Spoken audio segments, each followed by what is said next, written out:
Cheguei a Jerusalém. Deixa eu trazer um pouco pra cá, isso. Cheguei a Jerusalém, onde estive 3 dias.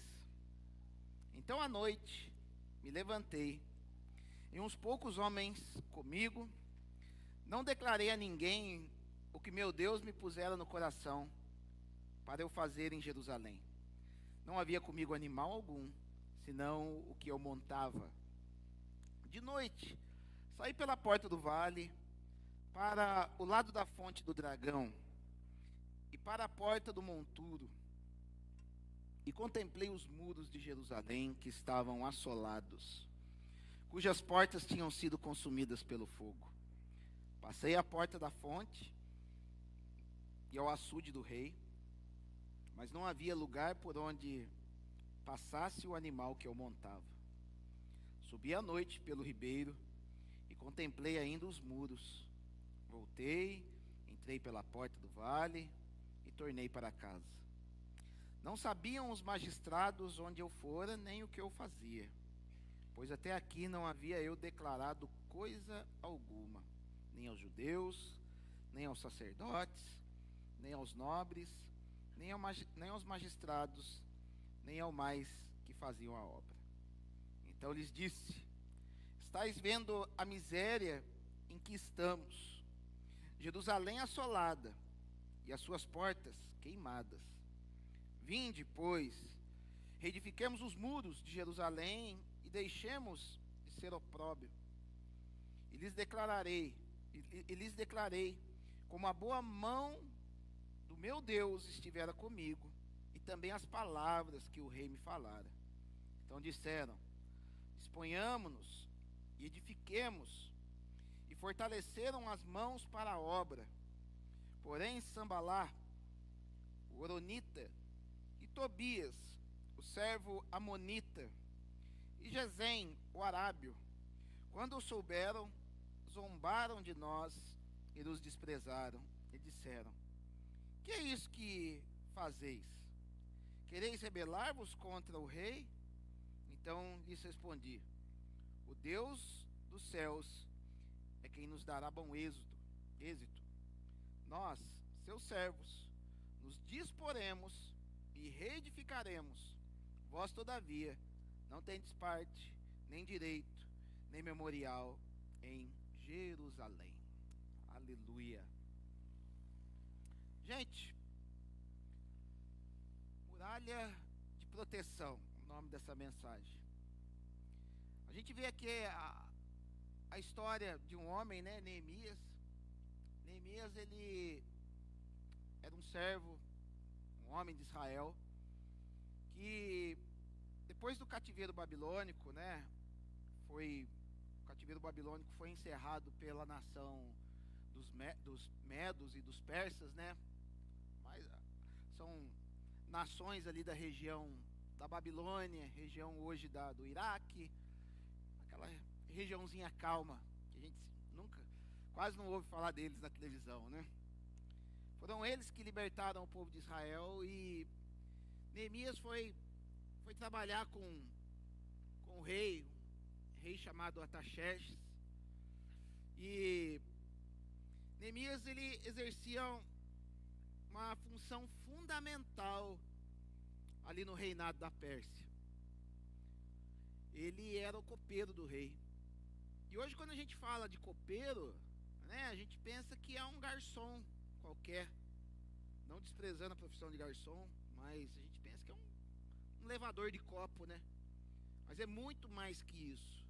Neemias, né, a função do copeiro era uma função vital para o rei de uma nação, porque o copeiro era aquele que experimentava tudo aquilo que o rei ia beber. Ele tinha que dar um golinho antes para saber se não estava envenenado. Mas não era assim, ó, eu tomo aqui, você toma aí. Não, ele tinha que trazer, ele vinha com a bandeja, ele vinha com a jarra, ele vinha com os copos, e ele tomava um pouco antes, e ele tinha que fazer um tempinho ali perto do rei, porque vai que o veneno vai fazer efeito só depois. A gente pensa que é instantâneo, né? Toma aí que eu tomo aqui, tá tudo certo. Não, ele tinha que ficar ali fazendo uma horinha. e na frente do rei. Porque vai que o cara toma, faz mal, ele vai lá dar uma vomitadinha lá e volta e fala, não, tá tudo certo, rei. Não, ele tinha que ficar ali, na frente do rei. E nesse tempo que se passava, nesse ínterim, o que acontecia? Eles tinham que manter um relacionamento. Acabava trocando ideias sobre amenidades. Olha o que está acontecendo na tua vida, porque a gente pensa que às vezes o rei, um presidente, um prefeito, só fala das coisas concernentes à profissão deles. Chega uma hora que não dá mais. Então, eles foram adquirindo uma intimidade. Muito bom a gente adquirir intimidade com o rei, porque o rei passou a conhecer Neemias, passou a conhecer o coração de Neemias. E Neemias era um exemplar servo de Deus, um homem que não ficava de semblante caído, um homem bem-humorado, um homem agradável de se estar perto, porque o rei, ele procura pessoas agradáveis de se estar perto. Essa tem que ser uma característica de todo servo, de sermos pessoas, de sermos agradáveis, não aquele tipo de pessoa que não... E um certo dia ele está ali servindo, né, algo para o rei, e o rei percebeu que Neemias não estava bem. Ele fala, por que você está com essa cara desse jeito? Não é nada não, né? Igual a gente faz às vezes, né? Está ali com o coração apertado, e a gente fala, não é nada não. Aí o rei falou, não, tem alguma coisa com você, pode falar. Ele falou, então rei, se você me permite, eu acabei de saber pelos meus irmãos que a minha nação, o povo lá de Jerusalém, o povo de Judá, eles estão sofrendo, eles tiveram a cidade destruída, e eles estão com dificuldade de poder reconstruir a vida, eles estão com dificuldade de viver. A gente está aqui tomando vinho, a gente está aqui comendo picanha, a gente está aqui na boa, e o meu coração doeu por saber que os meus irmãos estão passando dificuldade. E naquele momento ele encontrou o favor do rei. O rei olha para ele e fala, o que você está precisando então? Não, eu queria ir para lá. E o rei falou, quanto tempo você vai demorar? Ele falou mais ou menos o tempo, falou, pode ir. Ele falou, rei, se não for pedir demais, você não tem como mandar uma carta de recomendação e ajudar eu com um materialzinho aí para eu poder reconstruir lá a minha terra? O rei falou, pode ir que eu dou. É muito importante a gente se colocar na presença do rei, porque na presença do rei muitas vezes se abrem janelas de oportunidade na presença do rei, quando o rei ele atende algumas necessidades e alguns projetos que nós já temos ali detalhados.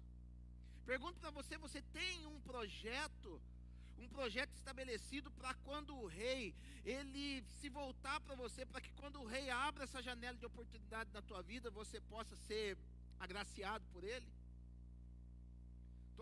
A maioria de nós estamos aqui, nós temos a fé em Jesus, nós temos comunhão com Deus, mas aquele favor do rei não é todo dia que aparece. Milagre não é todo dia que acontece. Aí você pode até falar, pastor, a minha vida é um milagre, né? Você quer filosofar? Lógico, a nossa vida é um milagre, se a gente for olhar por esse prisma.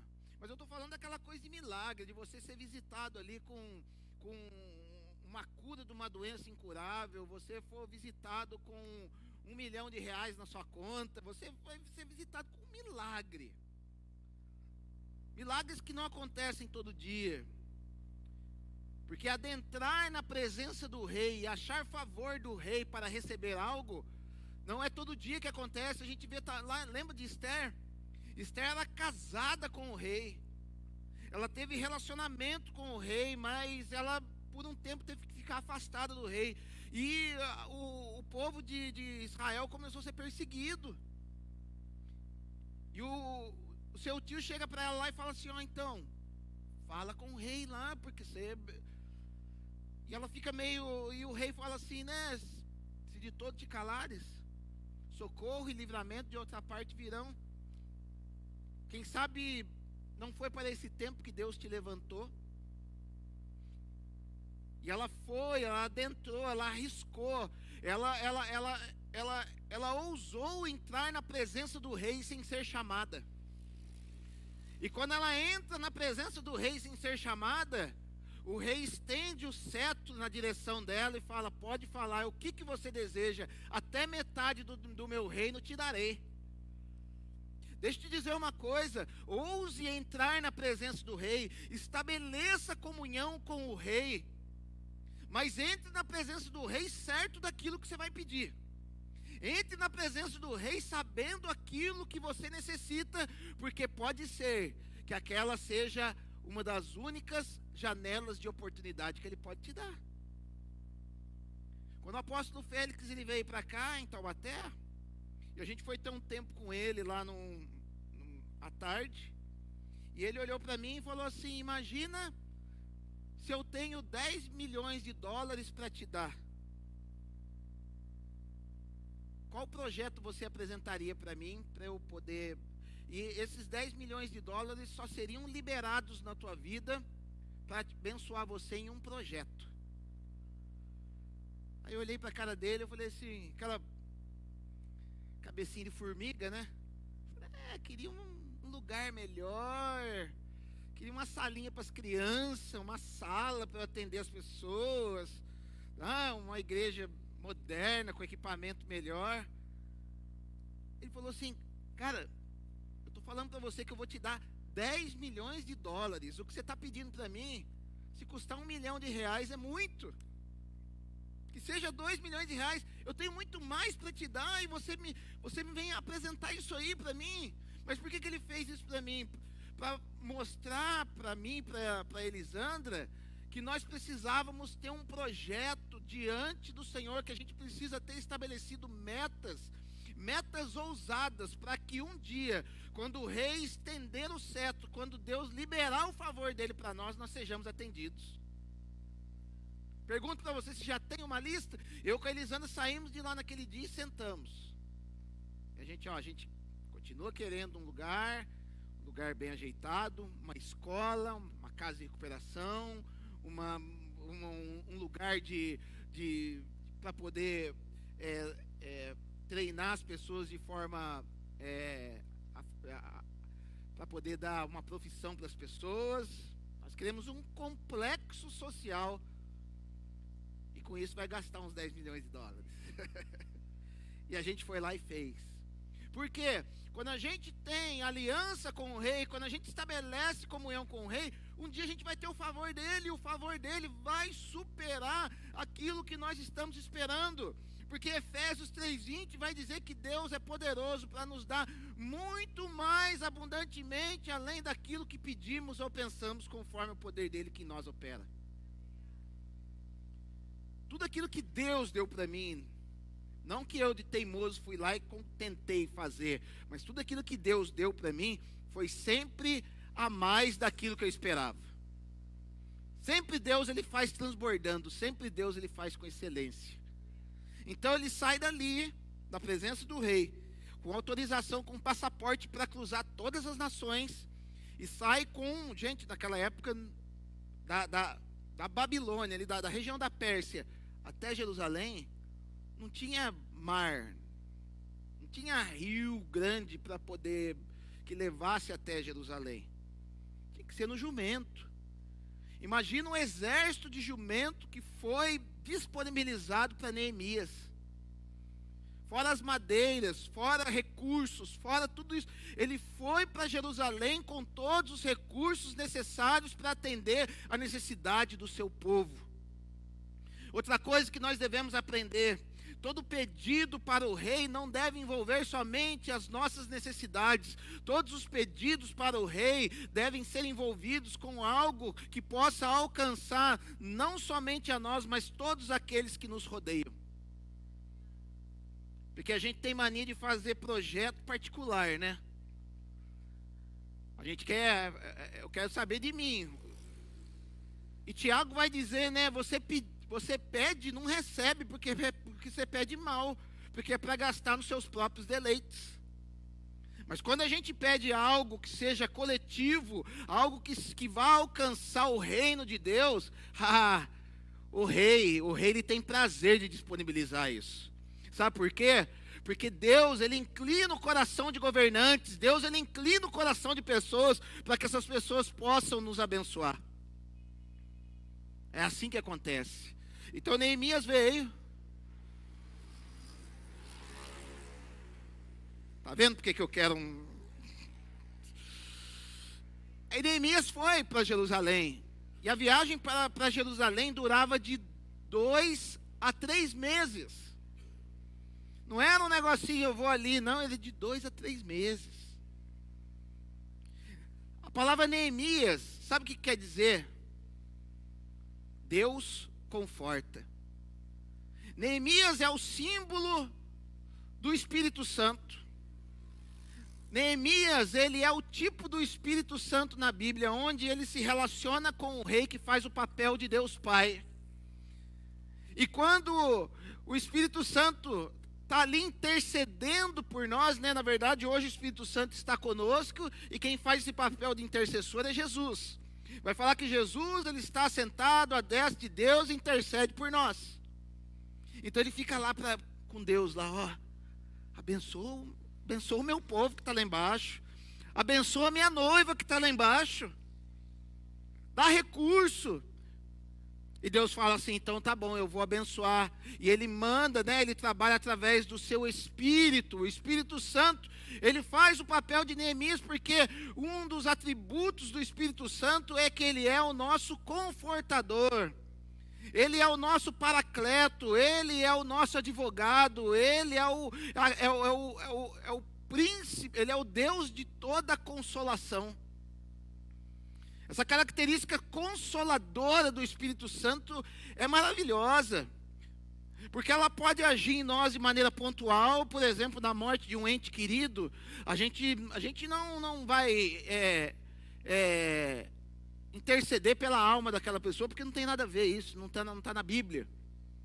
Mas quando uma pessoa falece, a gente dá votos, ora para que a pessoa seja confortada pelo Espírito Santo, porque o Espírito Santo é aquele que nos conforta, é aquele que nos abraça, é aquele que levanta o caído. Só que essa ação do Espírito Santo, muitas vezes, ela é pontual. Ela vem, trabalha ali na sua necessidade, e depois ele volta a fazer as demais características dele. Mas a gente tem que entender que Deus não quer que a gente fique dependente disso. Deus, Ele quer nos fazer pessoas que estejamos num ambiente seguro, tendo conforto a todo momento. Ele quer fazer de nós pessoas fortes, Ele quer nos blindar para que nós venhamos não ser mais aqueles necessitados de conforto, mas nós venhamos ser tão fortalecidos que nós venhamos a confortar. E quando Neemias, né, que é o Deus conforta, ele chega em Jerusalém, ele vem com uma missão: restaurar os muros e as portas que estavam caídas, destruídas e queimados. O templo que havia sido destruído, havia sido levantado novamente. Era um templo simples, feito de madeira, nada se comparando com aquilo que Salomão tinha construído. Salomão tinha construído uma grande estrutura, onde havia ouro, havia prata, havia um luxo, havia uma imponência aos olhos de todos. Mas sabe o que aconteceu? Pelo fato do povo não se atentar para aquele favor de Deus, na construção do templo de Salomão, Deus retirou a sua mão. E tudo aquilo se tornou sem sentido, tudo aquilo se tornou inútil para um povo que não tinha o coração convertido. Deixa eu te falar, nós somos o templo do Espírito Santo. O simbolismo do templo do Espírito Santo fala a respeito de nós, fala a respeito da nossa salvação, fala a respeito de nós como habitação do Espírito Santo. E isso pode um dia ter sido glorioso, pode um dia ter sido imponente, onde muitas pessoas olhavam e falavam: uau, meu Pai amado. Mas se aquilo não tem essência, se aquilo não tem uma devoção, se aquilo não tem uma contrapartida no relacionamento com Deus, aquilo se torna inútil. E muitas vezes Deus tira a mão para que aquilo seja derrubado. Seja derrubado, sabe para quê? Para que se construa algo mais simples, porém cheio de essência. Onde Deus vai falar lá em Ageu que a glória da segunda casa seria maior do que a primeira. Porque o outro lugar estava fundamentado na aparência. O outro lugar estava fundamentado em elementos que chamavam a atenção. Nossa, que riqueza! Ao passo que construiu o outro, que era um lugar de madeira, mas ali Deus estava falando, isso aqui é um apontamento para a glória que há de se manifestar nessa nova cara, nesse novo momento. Deixa eu te falar, talvez você tenha sido abatido, talvez você esteja cansado, talvez você esteja perdido, mas deixa eu te falar, aquilo que Deus está trazendo de novo para a tua vida, talvez não tenha glamour diante dos homens, mas vai ter essência de Deus na tua vida. Vai ter algo que chame a atenção pelo que habita dentro e não para aquilo que as pessoas veem. Só que o templo está erguido. Só que os muros estão caídos. Do que adianta ter um lugar que se manifeste? De que adianta ter um templo de Deus? De que adianta nós sermos convertidos se nós não temos proteção contra algumas coisas que podem destruir o templo na nossa vida? De que adianta a gente ser convertido se a gente não está protegido contra a ação do mal na nossa vida? Contra algumas coisas que podem destruir a nossa fé. De que adianta a gente ser templo do Espírito Santo e estarmos vulneráveis à ação do inimigo? Como num corpo humano, né? O corpo humano, ele é composto de anticorpos. E quanto mais anticorpos você tem, mais resistente a doenças você é. Então, se você pode ter um corpo, mas se você adquirir uma doença, por exemplo, chamada leucemia. A leucemia é uma doença, né, um tipo de câncer que atinge a medula, onde é produzido os glóbulos brancos, e ali deixa de ser produzidos os glóbulos brancos, e você fica o quê? Vulnerável a doenças. Então, você pode pegar qualquer tipo de doença, você chegou perto da doença, você pega e aquilo pode te destruir, te matar. E era assim que estava Jerusalém. E muitas vezes na nossa vida nós nos sentimos assim, nós nos sentimos vulneráveis demais, nós estamos muito expostos aos perigos desse mundo, aos perigos desta era, a tudo aquilo que o inimigo tenta trabalhar, mudando a mentalidade, as ideologias das pessoas. Às vezes nós estamos expostos a isso, por quê? Porque as nossas muralhas de proteção podem estar derrubadas. Elas podem ter sido queimadas a fogo. E Neemias, ele entende a necessidade de trazer essa proteção de novo para o povo, o conforto de Deus. Ele faz isso em nós, ele não vem somente para uma ação pontual, ele vem para construir uma barreira no entorno da nossa alma, no entorno do nosso espírito, para que a gente esteja fortalecido contra as investidas do inimigo sobre as nossas vidas. Nem tudo de ruim que você está vivendo é porque você plantou. Algumas coisas foram as investidas do inimigo, do dia mal sobre a tua vida. Efésios 6 vai dizer, né? Revestivos de toda a armadura de Deus para que possais resistir ao dia mal. O que é o dia mal? É o dia do ataque. É o dia que o inimigo vem. É o dia que o inimigo, ele identifica uma pequena brecha na tua vida e ele vem para poder atuar a partir daquela pequena brecha. E uma vez que entrou por aquela brecha, bau.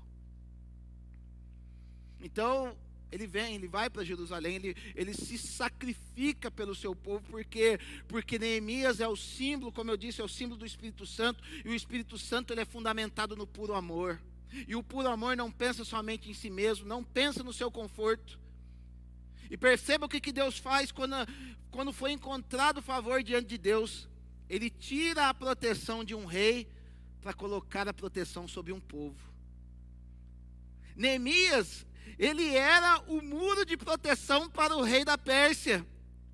E Deus move o coração do rei para que o rei abrisse mão dessa proteção, para que essa proteção passasse agora a guardar o seu povo. Deixa eu dizer uma coisa para você: Deus, Ele está trabalhando para colocar um muro de proteção sobre a tua vida. Deus, Ele vai colocar pessoas ao redor de muitos nesta casa, para que venha fortalecer a tua vida, para que venha te ajudar a você ser mais forte. Deus, Ele quer que nós sejamos fortes. Então, Neemias vem. E a gente tem que entender um negócio, gente. Todas as vezes que Deus vem, todas as vezes que Deus começa uma obra em nós, não é, fez, vou embora. Não, toda obra de Deus é um processo. Tudo aquilo que Deus faz é o início de um processo. Então você recebe Jesus hoje na tua vida. Amém. Você começa um processo a partir de agora. Não pense que ergueu a mãozinha e resolveu todos os problemas da minha vida. Não, a partir de agora inicia-se um processo. Todo mundo na Bíblia foi assim. Você vê lá, por exemplo, o endemoniado gadareno, Marcos 5. Ele vem, Jesus aparece ali, liberta aquele homem. Estava numa legião de demônios, né? Uma legião composta de 6.000 soldados. E todos aqueles demônios vão para aqueles porcos. Então, foram 2.000 porcos. Então, aproximadamente 3 demônios para cada porco. Era tão... Eu falei da questão metafísica. Era tão sobrenatural que o cara estourava os grilhões é sobrenatural, né? Você vê algumas manifestações sobrenaturais, a pessoa dobra a coluna, ela sai do campo da física natural e se torna metafísico. E aquele homem foi liberto. E se a gente olhar de uma maneira superficial, vai falar: uau, beleza, chegou no ápice, foi liberto, é o que ele queria. Não, ali inicia-se um processo. Porque ele chega para Jesus e fala assim: Jesus, deixa eu te seguir, deixa eu fazer parte da sua comitiva. E Jesus: não, volta lá para a tua casa e serve de testemunho de tantas coisas que Deus fez na tua vida. Ou seja, ali iniciou um processo que tinha começado lá na família dele. A família estava destruída. A família sofria, os filhos sofriam pela ausência de um pai. E Deus fala assim, a partir de agora, Jesus fala assim: volta lá e restaura a confiança, restaura a paternidade na vida dos teus filhos, porque isso é um processo. Está lá vendo um cara jogado lá no tanque de Betesda, salva aquele homem, ali inicia um processo. Todos os milagres de Deus, não entendam os milagres de Deus como um fim naquilo que você está vivendo. Entenda os milagres de Deus como o início de um processo na tua vida, por maior que ele seja.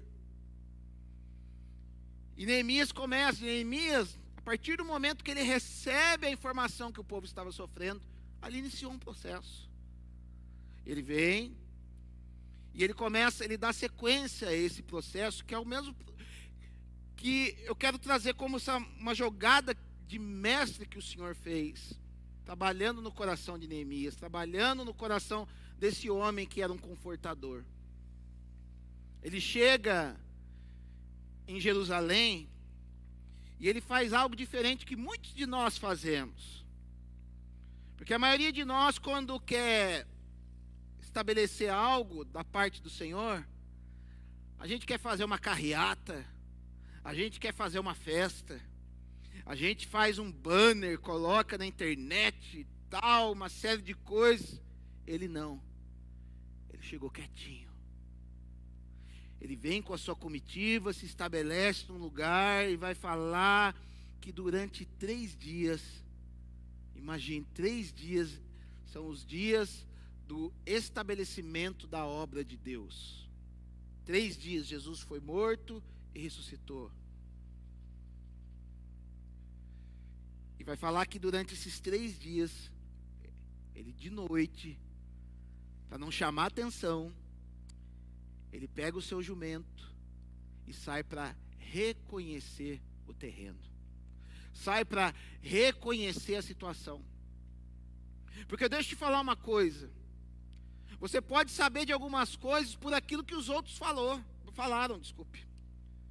Às vezes você pode estar sabendo de algo, fulano te contou, mas a melhor coisa para que você possa poder ajudar, para que você possa resolver a situação, não vá pelo diagnóstico das pessoas, vá pelo teu diagnóstico alinhado com o Senhor. Porque a gente gosta muito de receber um diagnóstico alheio, né? Até para a gente poder, se der errado, jogar a culpa no fulano depois. Tá vendo? Você deu um diagnóstico errado para mim. Não. Estabeleça comunhão com o Pai. E Ele vai te dar visão para você começar a enxergar o diagnóstico da situação. Jerusalém é o retrato da nossa vida.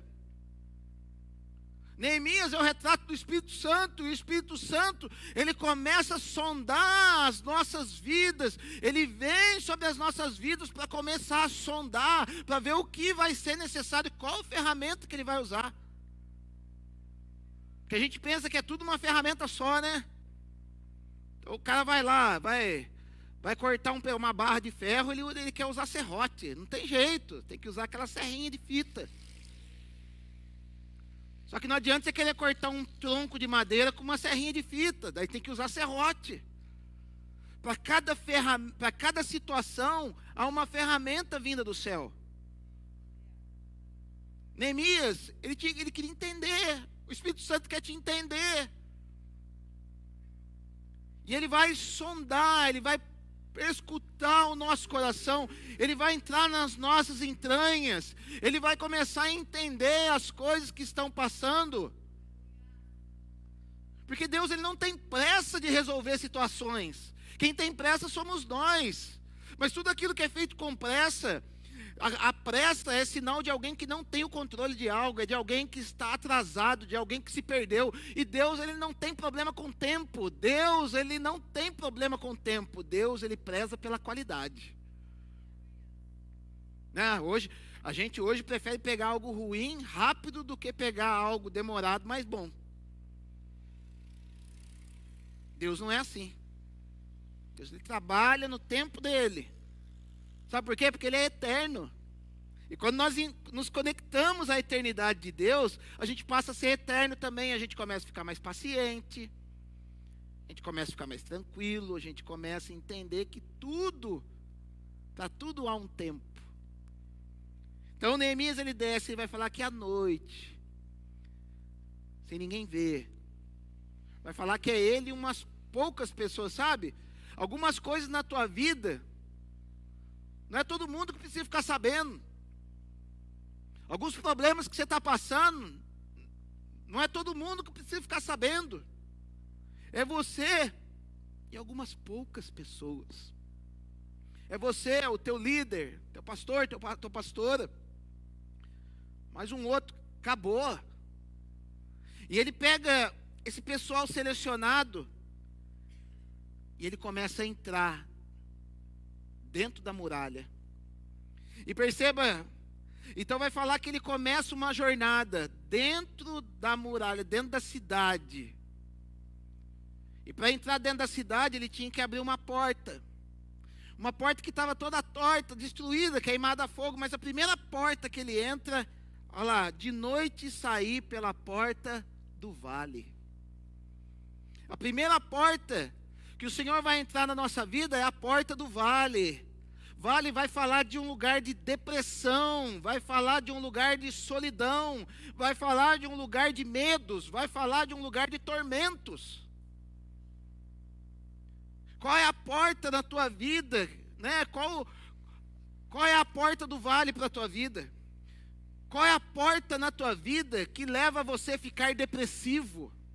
Qual é a porta na tua vida que faz você se sentir mal? Qual é a porta na tua vida que faz você se sentir um lixo? Existem portas na nossa vida que têm a capacidade, né, uma vez que abertas, de nos levar a um lugar de... A gente tem que começar a entender aquilo que nos deprime. O Espírito Santo começa a trabalhar em mentes aqui nessa noite para começar a mostrar para cada um aqui lugares que têm causado desânimo na vida de vocês. lugares dentro da alma de vocês que tem causado confusão, que tem causado depressão, que tem causado vontade de suicídio, ele começa a sondar nessa noite. Existem algumas portas que nos levam. Eu não sei para quem é mais próximo. Eu desativei minha conta do Facebook. Eu fiz somente uma página, uma fanpage. Por que eu desativei minha conta do Facebook? Porque o Facebook, para mim, se tornou um lugar tóxico. Se tornou uma porta na minha vida que começou a se tornar um lugar tóxico. Porque, vamos lá, eu gosto de expressar os meus pensamentos ali na rede social. E o que estava acontecendo? Como eu estou indo contra a maré, eu sou um cara que vai contra a maré, que vai contra o sistema desse mundo, eu colocava algumas coisas lá, pessoas que pediam para me adicionar, que eu nem conheço, e que às vezes eu adicionava, porque eu não adiciono, vai falar que o pastor ele é metido. Então eu vou adicionar. Adicionava, cruzava com a pessoa no outro dia no supermercado, a pessoa nem olhava na minha cara. Isso aí já comecei a ficar invocado. Porque, para que quer se relacionar comigo se não me conhece, eu não estou pedindo ali para a gente sentar e tomar um café junto. Mas pelo menos, oi, Pai do Senhor, né? Já que é crente, Pai do Senhor, Pai de Cristo, né? Graça e paz, qualquer coisa. Ou um oi, assim, um joinha, qualquer coisa. Mas não, passa batido. Aí já comecei a ficar invocado por causa disso. Já começou e anos aguentando isso. Outro dia, segundo as minhas convicções, segundo aquilo que eu aprendo na Bíblia, eu coloquei algo sobre, por exemplo, uma das coisas que me deixou enjoado, começou a me trazer angústia. Coloquei um negócio sobre educação, sobre o ministro da educação, né? Porque quem estuda um pouco mais vai entender que o ministro da educação ele estava trabalhando em algo muito maior do que a educação em si, tá? Num sistema caído, num sistema porco que enfiaram o Brasil, sistema em que aluno desobedece professor e tem o direito de bater no professor, por aí vai, todo mundo conhece, todo mundo tem visto aí. Entra uma senhora e escreve lá, vem querer debater comigo. Cara, eu estou pondo um negócio na minha rede social. Pensamento que eu tenho, se a pessoa escolheu me seguir, é porque no mínimo entende aquilo que eu estou falando e vem querer. Eu falei, meu Deus, daí eu entrei no debate até e dei uma na pessoa. Tal. Na educação, tá, gente? Na educação eu fui e dei uma nela. Né? Não é bem, porque a gente não pode, não. O pastor intolerante. Então, fui lá na maior classe, só que aquilo me enjoou. Eu falei, quer saber da última? Eu vou desativar isso aqui, eu vou fazer uma fanpage. Quem gosta de mim, dos meus pensamentos, me segue. Quem não concorda comigo, não precisa me seguir. Glória a Deus, aleluia. Eu não estou preocupado com o seguidor. Eu estou preocupado em oferecer aquilo que Deus está me dando. Quem acha que isso é relevante para você, toma aí, está aí, seja bem servido. Quem acha que não serve, tchau, não precisa curtir. A vida é assim. Mas eu comecei a ver que aquilo era uma porta que me deprimia. Eu quando eu começava a acessar essa rede social, eu começava a ficar injuriado, começava a ficar irritado. Era uma porta que me levava a um vale. E assim, eu estou mirando nas outras redes sociais, tanto é que eu nem sigo muita gente. Eu tenho as outras redes sociais mais para poder aprender, para absorver conteúdo. Eu não sou muito de ficar olhando a vida lá e dando like na vida dos outros. Estou abandonando isso, né? Mas enfim, aquilo era uma porta que me levava a um processo depressivo, ainda que pequeno, mas me levava.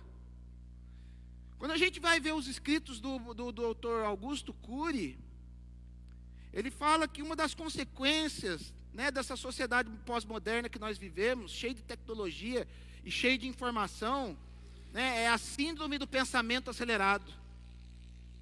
Porque a gente recebe muito estímulo de todos os lados e nosso cérebro não está preparado para isso. Nós vamos ter que evoluir muito para poder chegar a esse nível de poder receber informação de tudo quanto é lado e até mesmo num culto, perceba quanta informação é dada.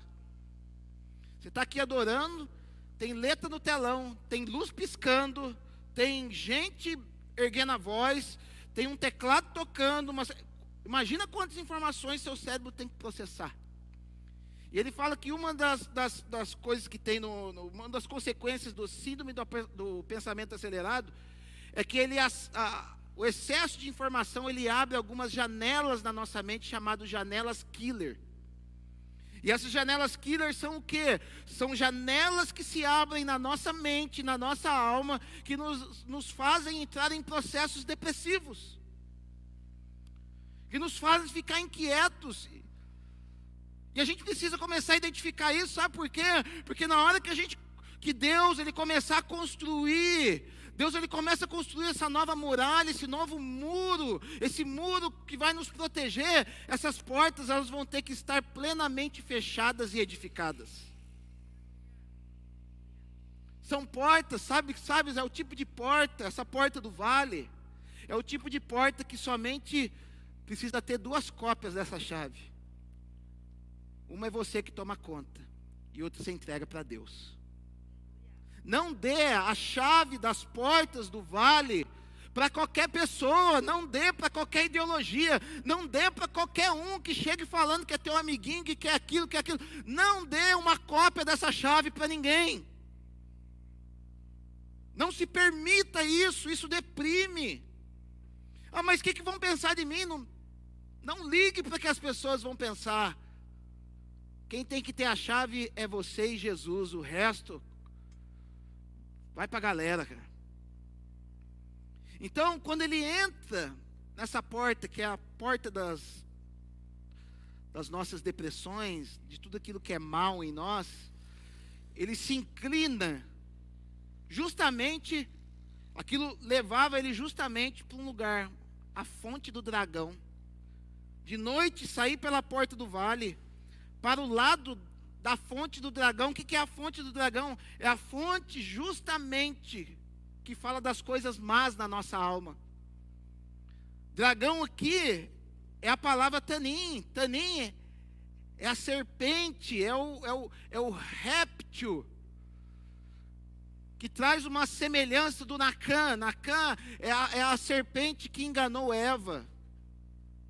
Esse Nacã que enveredou com Eva, que enganou Eva, né, que era um ser, que às vezes a gente pensa que é uma cobra. Não, era um ser réptil. Era um ser reptiliano. Não é teoria de conspiração, mas a turma chama de teoria de conspiração para você não saber disso. Falei disso na escola de sabedoria quinta-feira. É um ser reptiliano que estabeleceu contato com Eva. E ele gerou elementos, gerou filhos espirituais, anjos caídos, demônios. E um desses demônios, né, é esse Tanim, que é retratado como um dragão, que nós vamos ver lá em Apocalipse, capítulo 12, onde vai falar que a serpente, o dragão, chamado serpente, diabo, Satanás, enganador das nações, é tudo fruto dessa maquinação que começou desde lá de trás. Então Neemias, ele foi enfrentar aquilo que fomentava a destruição, aquilo que fomentava o medo em Jerusalém. Deixa eu te dizer uma coisa, nesse processo da construção dos muros na tua vida, Deus vai te levar a você observar aquilo que lhe traz medo. Porque o medo nos faz refém, o medo não nos traz liberdade. E existem algumas coisas, alguns simbolismos que a gente precisa entender que são símbolos do medo. Isso aqui, ó, focinheira, símbolo de medo. Não estou falando essa focinheira aqui é o símbolo do medo. Por quê? Alguns que estão mais inteirados vão saber que isso aqui tem pouca efetividade, mas pelo medo que eu tenho de ser abordado por uma autoridade, eu uso. Então, a pessoa que tem o conhecimento, por medo de ser abordado por uma autoridade, acaba usando. Eu vejo gente usando até dentro do carro, achando que o carro vai multar. Não vai, tá, gente? Fica tranquilo. Mas por quê? Por medo, eu uso. E existem as pessoas que realmente têm medo do vírus. E por medo do vírus, eu vou usar. Então perceba que isso aqui não é algo voluntário, não é algo igual lá atrás, que falaram assim, ó, a partir de agora vocês vão ter que usar o cinto de segurança. Cinto de segurança, você faz o teste ali na hora, né? Você está na garagem da sua casa, você está sem cinto, você der um pisão com tudo no freio, você vai ver o teu cabeção, o teu corpo sendo projetado para o volante. Você faz o teste na hora. Agora, não tem comprovação isso aqui. Não tem comprovação. Veja, um monte de gente usando, o vírus está correndo solto aí. Enfim, não vou ficar falando de vírus, depois eu sou censurado. Mas é o símbolo do medo. E Deus, Ele quer fazer com que a gente vença os nossos medos, para que a gente não seja mais refém do medo, para que a gente já não faça mais as coisas por medo. Porque o verdadeiro amor de Deus, Ele lança fora todo o medo. Ele lança fora toda a raiz do medo. Não que você se torne uma pessoa suicida, porque excesso, falta de medo total vai fazer de você uma pessoa suicida. Mas o medo, ele tem que ser equilibrado na tua vida de tal maneira que você tenha medo daquilo que se constitui uma ameaça real para a tua vida. Porque as pessoas hoje, nos dias de hoje, elas deixaram de pensar. Existe uma desproporcionalidade do que a gente está vivendo. De novo, vamos lá, o fato da pessoa usar, a pessoa está sozinha dentro do carro, e ela está com a máscara dentro do carro, ela está com medo de pegar o vírus de quem? Dela mesmo? Então perceba, é o mínimo, é pensar, é o mínimo. É começar a pensar em algumas coisas. Então hoje o que o inimigo trabalha? Ele trabalha para uma cultura de medo, onde qualquer coisa agora te causa medo. Onde você fica com medo, até medo de acessar um site de notícia da internet, porque você sabe que ali vai te bombardear com notícia ruim. Antes de vir para cá, eu vi um videozinho daquele Átila Tamarindo, que foi o cara que é o cara da mídia, que no começo ele começou a falar que haveria 1 milhão de mortes nos primeiros meses do negócio aí. Só que a internet não perdoa, né? O cara tem um vídeo de 2017 falando, tá vendendo pouco jornal? Joga uma notícia de medo. Porque o medo, ele vai chamar a atenção. E 2 anos depois, o cara estava usando da mesma ferramenta que ele tinha falado lá atrás. Porque o medo, ele nos paralisa. E ele vai justamente nesse lugar. Deixa eu ir na fonte do medo. Qual que é a fonte dos teus medos? Porque nós carregamos medos, mas onde está a fonte dos nossos medos? Escassez? Paternidade mal resolvida? A maioria dos nossos medos estão relacionados com paternidade. Deixa eu fazer isso. Vai que o meu Pai do céu não me atenda. Vai que o Pai do céu não me dê socorro. Vai que o Pai do céu não me dê conforto. Deixa eu te dizer, lança fora esse medo. Ele te ama, Ele ama você. E quando ele sai dessa porta do dragão, ele vai para uma outra porta. Parece que ele vai abrindo portas sobre portas. Ele vai lá. E para a porta, para o lado da fonte do dragão e para a porta do monturo. Monturo é entulho. É o resto da muralha que caiu, é a sujeira que ficou. O Espírito Santo, ele sonda, ele vai nos levar a nós observarmos as nossas sujeiras, aquilo que tem impedido, aquilo que restou de uma construção que um dia existiu. Porque às vezes a gente abandonou coisas lá atrás, mas ficou resto ainda. Sabe quando a gente vai convivendo com algumas coisas, E a gente vai aceitando pequenas coisinhas de algumas pessoas. A gente vai aceitando algumas palavras negativas na nossa vida. A gente vai aceitando algumas ofensas. A gente vai aceitando algumas traições. E a gente vai engolindo aquilo. E aquilo vai se tornando um depósito de lixo no nosso coração. Neemias precisou ver isso. Deixa eu ver o tamanho do entulho que tem isso aqui, para eu chamar o disque entulho aqui para tirar. Você já chamou o disque entulho para tirar os entulhos que estão entulhados no teu coração? Porque para construir o muro novamente precisa haver um processo de limpeza em nós precisamos estar limpos. O salmista vai dizer, né, se eu não me engano, no Salmo 42, ele vai falar: quem que vai acessar o lugar santo, quem que subirá ao monte santo do Senhor? Aquele que é puro de coração e limpo de mãos. Deus, Ele quer estabelecer uma limpeza nas nossas vidas. Para que o muro seja edificado, as nossas vidas precisam estar limpas. Então Ele vai falar: contemplei os muros de Jerusalém e estavam assolados, cujas portas tinham sido consumidas pelo fogo. Às vezes a gente vai falar assim: que consumiu a minha vida, o que me derrubou foi o Satanás, Não. Muitas vezes nós somos consumidos, sabe por quê? Pelo fogo de Deus. Ele é o verdadeiro fogo. Sabe por que as portas não suportaram o fogo?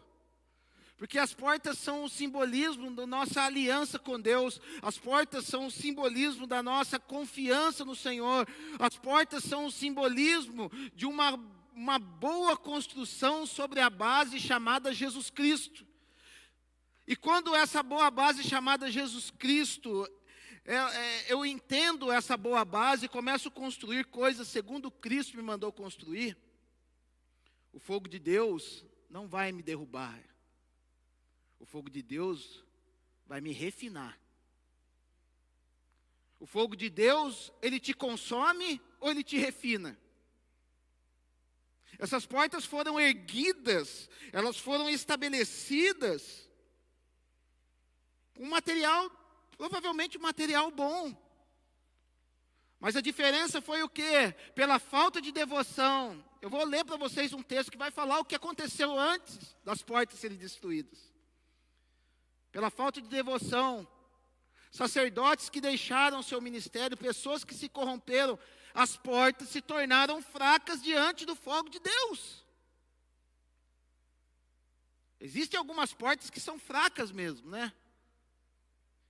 E a gente tem que ver a maneira, né, como a gente edifica as coisas sobre o fundamento que é Cristo. 1 Coríntios capítulo 3, vai dizer assim, né? Eu, como um sábio construtor, Paulo falando, estabeleci um fundamento, qual é Jesus Cristo. E cada um observe o que tem construído sobre ele. Porque uns têm construído obras de palha, madeira e feno, ao passo que outros têm construído de materiais nobres, como prata, ouro e pedras preciosas, e cada um veja como edifica. Porque a obra de cada um se revelará naquele dia. Ou em algumas outras versões vai falar, porque o dia a revelará. Que dia? O dia do nosso encontro com o Senhor. O dia onde o grande juiz vai falar assim, chegou a hora do julgamento, porque Jesus ele fala, eu não vim aqui para vos julgar. Ele estava falando naquele momento, mas um dia ele vem para julgar. E aquele dia vai revelar, porque ele vai falar, porque a obra de cada um se manifestará. Se a obra for de madeira, de palha, de feno, ela vai ser consumida, o fogo vai vir, vai destruir.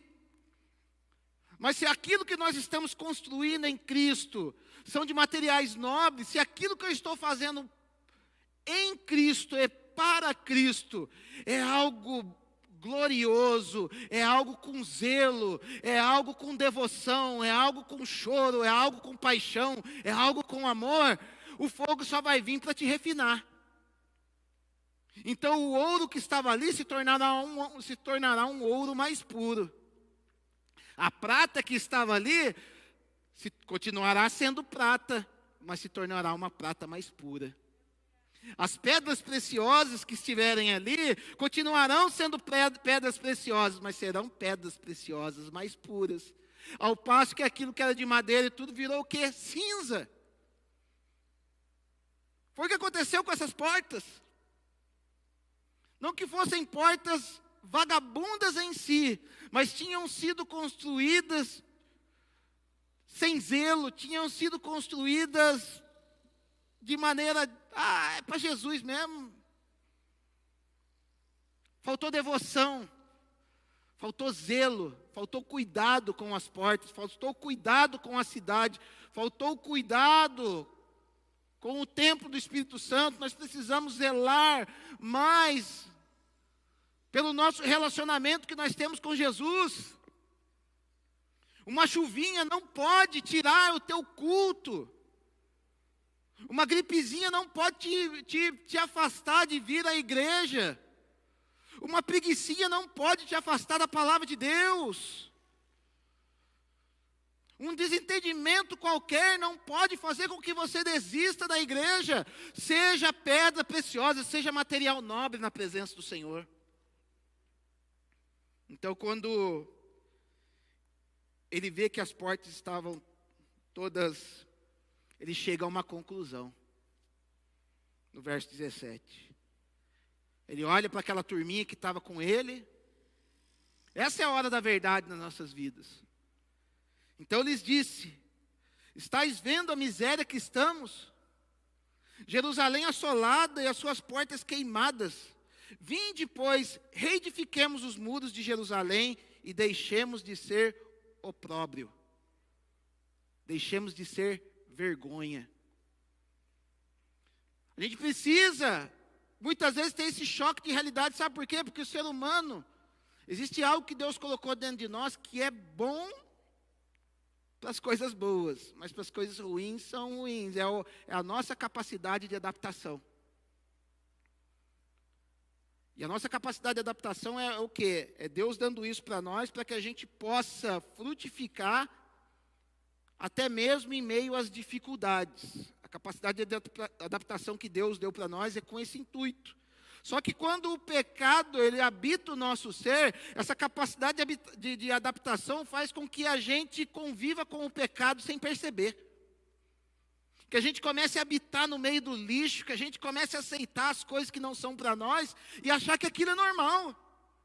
Que a gente comece a viver uma vida de pecado e achar, é assim mesmo. Não é assim mesmo. O que Jesus tem para nós é uma vida e uma vida em abundância. Quando eu fui para a África, as 2 semanas que a gente ficou lá, a gente fez 2 cultos no lixão, chama Lixão da Machava, que é lá em Moçambique. E é um lixão do tamanho desse bairro aqui. E a gente tinha que ir até de carro para poder ir de um ponto ao outro, um lixão. E lá ficava um povo que praticamente morava no lixão. Comia das coisas do lixão, ficava revirando o lixão lá. E a gente ia fazer o culto lá e uma coisa que me chamou a atenção. Uma menininha desse tamanho, assim, uma pretinha assim desse tamanho, ranhenta. E com essa parte de baixo aqui, infestada de mosquito. Mas estava cheio de mosquito. Mosquito aqui, acho que ela devia ter feito suas necessidades, daí não limpou. Cheia de mosquito. Dessas moscas que a gente... Porque se acostumou com aquilo, se adaptou àquilo ali. E às vezes nós nos adaptamos com essas moscas que vêm nos sugar, que vêm tentar roubar a nossa alegria, que vêm tentar tirar a nossa alegria de viver no Senhor. Porque quando a gente está acostumado com limpeza, né? Então, começou o culto que tinha um mosquitinho aqui, acho que de manhã. Comecei a fazer assim para tentar matar, porque não estou acostumado com mosquito. Estou acostumado com limpeza. Ainda mais morando cailizando, então é tudo limpeza, é alquinho com cheiro, tudo... É paranoia, cara. Mas veja bem, então ele faz uma autoanálise, o Espírito Santo tem que nos levar a fazermos essa autoanálise e falar, cara, isso aqui não é para mim, eu não nasci para um relacionamento abusivo desse. Eu não nasci para ficar ouvindo esse tipo de desaforo. Eu não nasci para viver esse pecado na minha vida. Eu não nasci para ficar acessando pornografia. Então ele fala assim, ó, porque tudo isso, essa conivência com o lixo na minha vida, com o pecado na minha vida, fez com que as portas fossem queimadas a fogo. Fez com que a muralha caísse. E fez com que eu fosse uma referência de vergonha no meio das pessoas. Deixa eu te falar, coloque um ponto final nessa noite de você ser referência de vergonha para as pessoas. Ah, vai ali o derrotado, vai ali o falido, vai ali o não sei o quê. Para com isso, não aceite isso na tua vida. Não aceite esse tipo de referência para a tua vida. Não, eu acabei virando referência, igual o careca. Vai lá o careca lá, né? Não tem muito o que eu fazer. Mas virei uma referência. Porque as pessoas gostam de ter referência, mas não se permita ser referências negativas para essa geração. Deus quer estabelecer na vida de cada um aqui uma referência que venha do céu sobre a tua vida. Você vai ser conhecido como vencedor, você vai ser conhecido como homem e mulher de Deus, você vai ser conhecido como aquele que estende a mão ao necessitado, você vai ser reconhecido como aquele que tem algo positivo para dar. Deixe de ser vergonha. E foi legal que quando ele identifica isso, ele contagiou todo um povo. Quando você se permite ser trabalhado pelo Espírito Santo, nesse processo de reforma dos teus muros, você passa a ser contagiante. Você passa a ser objeto de inspiração, você passa a inspirar pessoas. Nós vivemos em tempos onde pessoas estão se levantando, inspirando outras pessoas. Eu vejo muito cara abençoado aí na internet, né? Alguns coaches, né? Eu não sou contra coach, sou contra coach para tudo nessa vida. Mas coach é bom, eu vejo alguns casos mostrando exemplo, mostrando como fazer. Porque quer inspirar pessoas falando, aonde eu cheguei, você pode chegar também. Pastores abençoados, tem uma meia dúzia aí, mas tem. Que tem uma vida séria, que tem uma vida santa, que não são movidos por dinheiro.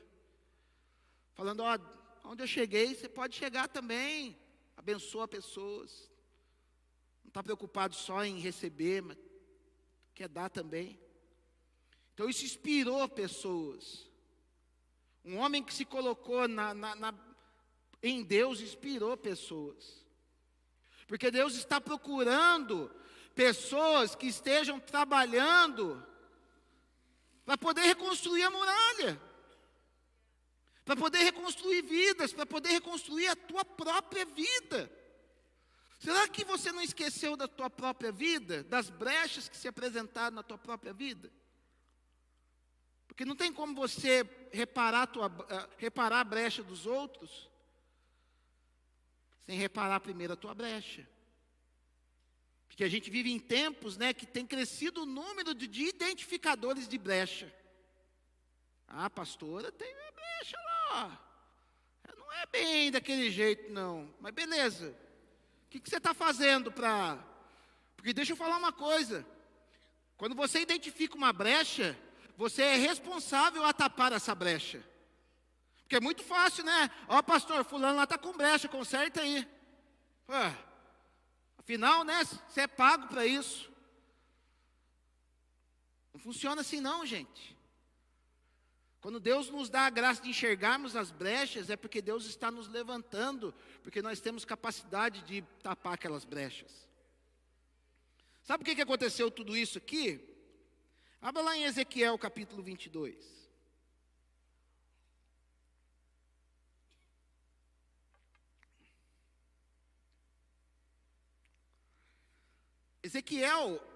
Daniel e Ezequiel profetizaram no mesmo tempo. no tempo que eles ficaram na Babilônia.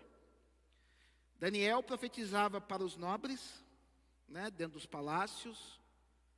Ele era um cara mais teólogo, ele era um cara mais umas profecias mais, que traziam maior prosperidade ao povo. Ao passo que Ezequiel, ele era o profeta do povão. E ele era o cara que dava umas machadadas no povo. Mas os dois profetizaram em tempo. Então a gente vê que Deus ele fala com o rico, Deus ele fala com o pobre. E um dia Deus chama Ezequiel e dá uma visão para Ezequiel. Ezequiel capítulo 22, verso 24, ele vai explicar o porquê que as muralhas caíram. Ele vai falar assim, ó, filho do homem, dize-lhe, tu és terra que não está purificada e que não tem chuva no dia da indignação. Conspiração dos seus profetas há no meio dela. Como um leão que ruge, que arrebata a presa, assim eles devoram as almas, tesouros e coisas preciosas, tomam, multiplicam as suas viúvas no meio dela. Falta de justiça social. Os sacerdotes transgridem a minha lei e profanam as minhas coisas santas, entre o santo e o profano. Não fazem diferença, nem discernem o imundo do limpo, ou seja, os sacerdotes ficaram carnais. E dos meus sábados esconde os olhos, assim sou profanado no meio deles, porque Deus ele é conhecido através da tua vida. Os seus príncipes no meio dela são como lobos que arrebatam a presa para derramarem o sangue, para destruírem as almas e ganharem lucro desonesto. Os príncipes, sabe quem que eram? Os políticos, pessoas importantes, pessoas de renome, juízes, políticos, grandes empresários. Os seus profetas lhes encobrem isto por visões falsas, predizendo mentiras e dizendo, assim diz o Senhor Deus, sem que o Senhor tenha falado. Ou seja, os homens que eram para trazer a mensagem de Deus à terra, vinham com palavras doces para as pessoas. Vinham falando coisinha agradável, sendo que Deus está virado com eles. Porque, com certeza, é mais fácil você trazer uma palavrinha doce para o povo. Eu falei, eu queria ser o tipo de cara que sentasse aqui num banquinho e falasse para você que você é menina dos olhos de Deus, que está tudo certo, que Deus vai derramar a bênção sobre a tua vida, que Deus tem prosperidade para todo mundo. Como eu queria de verdade, gente. Garanto que isso aqui estava cheio de gente, a gente estava num lugar maior, a gente estava... Só que não foi para isso que Deus chamou. Deus chamou para trazer esse tipo de mensagem aí, reconstruindo muralha de proteção. Não tem como fazer diferente, infelizmente. Então ele vai falar assim, contra o povo da terra praticam extorsão, andam roubando, fazem violência ao aflito e ao necessitado e ao estrangeiro, oprimem sem razão. Agora veja bem essa. Por que aconteceu com as muralhas? E busquei entre eles um homem que tapasse o muro e se colocasse na brecha perante mim, a favor desta terra, para que eu a não destruísse, mas a ninguém achei. Você tem se colocado na brecha perante o Senhor, para que Ele não venha com destruição, para que Ele reforme aquilo que precisa ser reformado, para que Ele reconstrua aquilo que você está identificando como brecha. Será que nós não estamos nessa mesma situação? Será que o Senhor não passa em revista aqui nessa noite? E fala, eu não estou achando ninguém. Eu não estou achando ninguém orando pelo Brasil. Eu não estou achando ninguém orando pelo mundo. Eu não estou achando ninguém orando pela igreja brasileira. Eu não estou achando ninguém orando pela própria família. Eu não estou achando ninguém que se coloque na brecha por si mesmo. Porque quando o Senhor passa em revista e não acha ninguém, Ele derruba tudo. Por isso eu derramei sobre eles a minha indignação, como o fogo do meu furor os consumir. Lembra das portas consumidas a fogo? Fiz cair-lhe sobre a cabeça o castigo do seu procedimento, diz o Senhor Deus. Veja só. Só que o povo aprendeu, glória a Deus por isso, porque eu falo, todo período de dificuldade, ele é didático naqueles que têm o Espírito de Deus. Então, quando Neemias se levanta falando sobre isso, ele inspirou pessoas.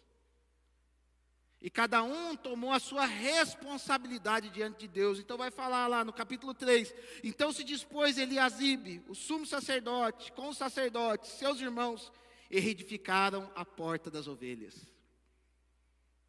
Sacerdote é isso mesmo, ele tem que reedificar a porta das ovelhas. Por quê? É por ali que entram as novas pessoas, as novas ovelhas. Porque a porta da ovelha tem que ser reformada para que entre a ovelha e não para de entrar bode dentro da igreja. Porque a ovelha é de um jeito, bode de outro, ovelha é obediente, ovelha gosta de água tranquila, de água limpa. Ovelha, ela ouve a voz do seu pastor. O bode não.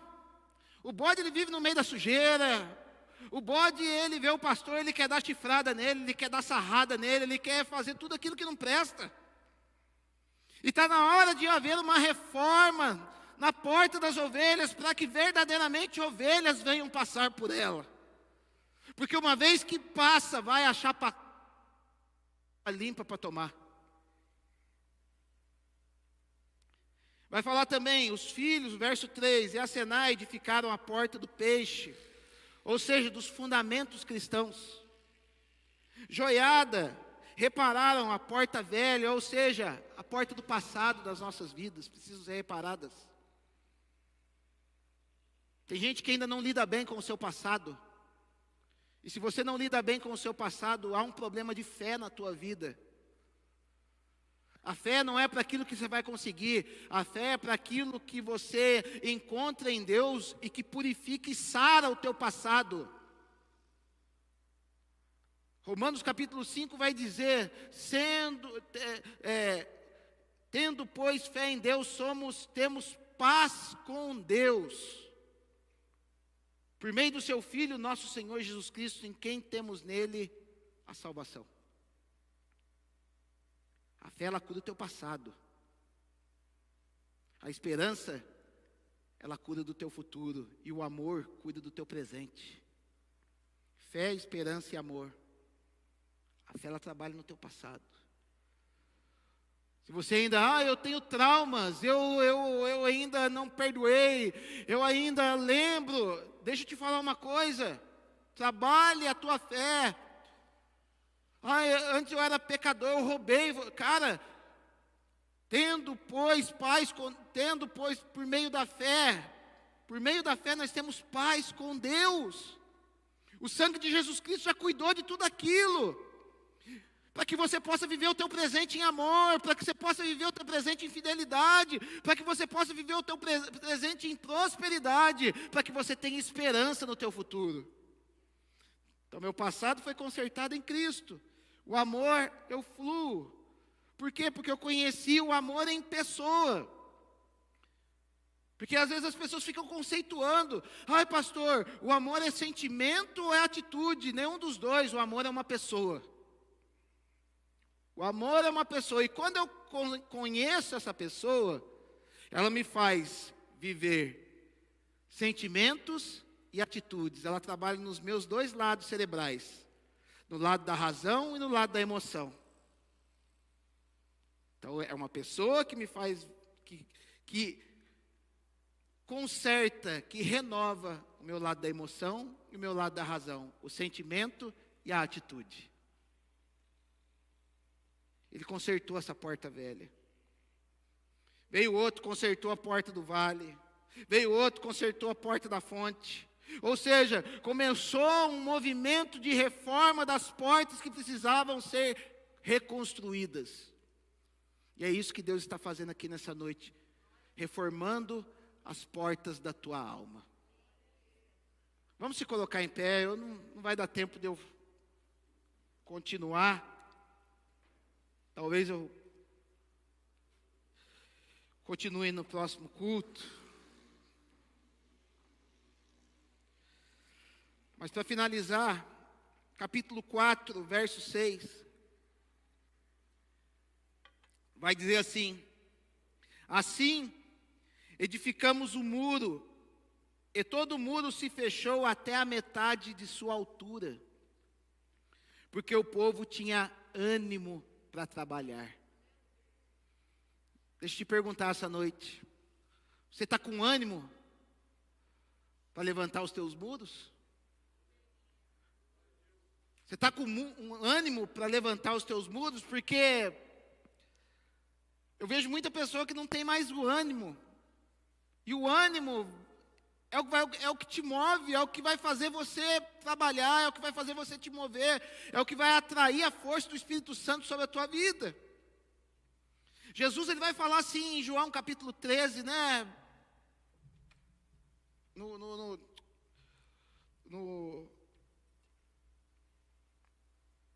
16, verso 30, desculpa.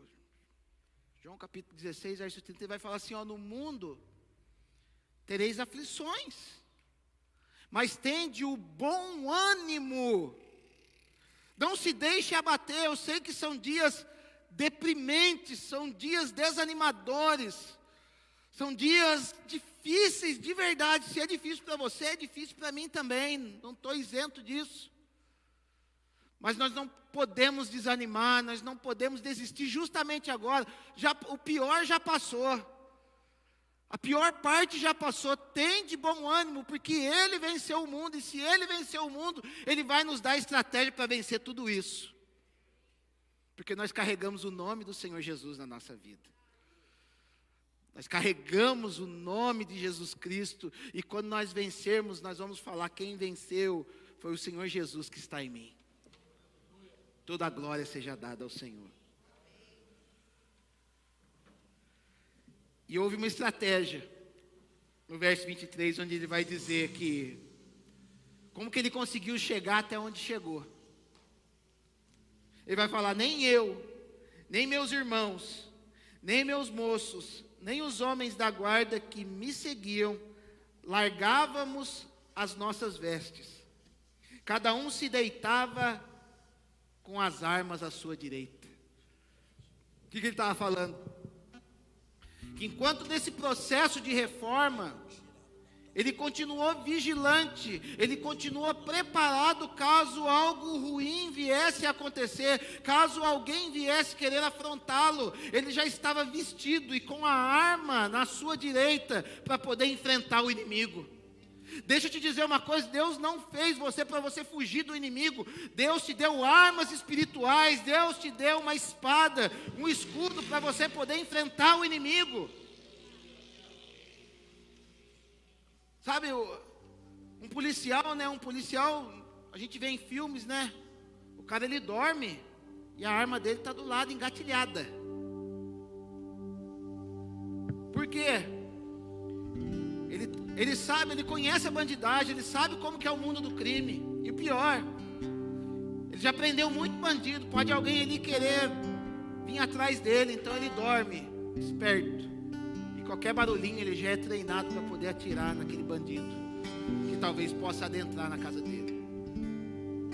A mesma coisa eu quero profetizar sobre a vida de vocês, que o Senhor coloque armas espirituais, para que ao mínimo sinal do inimigo, você já esteja preparado para poder enfiar a espada dentro do bucho dele.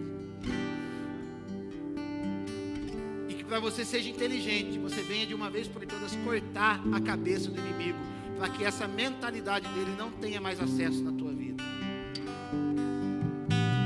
Porque Deus nos fez reparadores de muros, reparadores de brechas.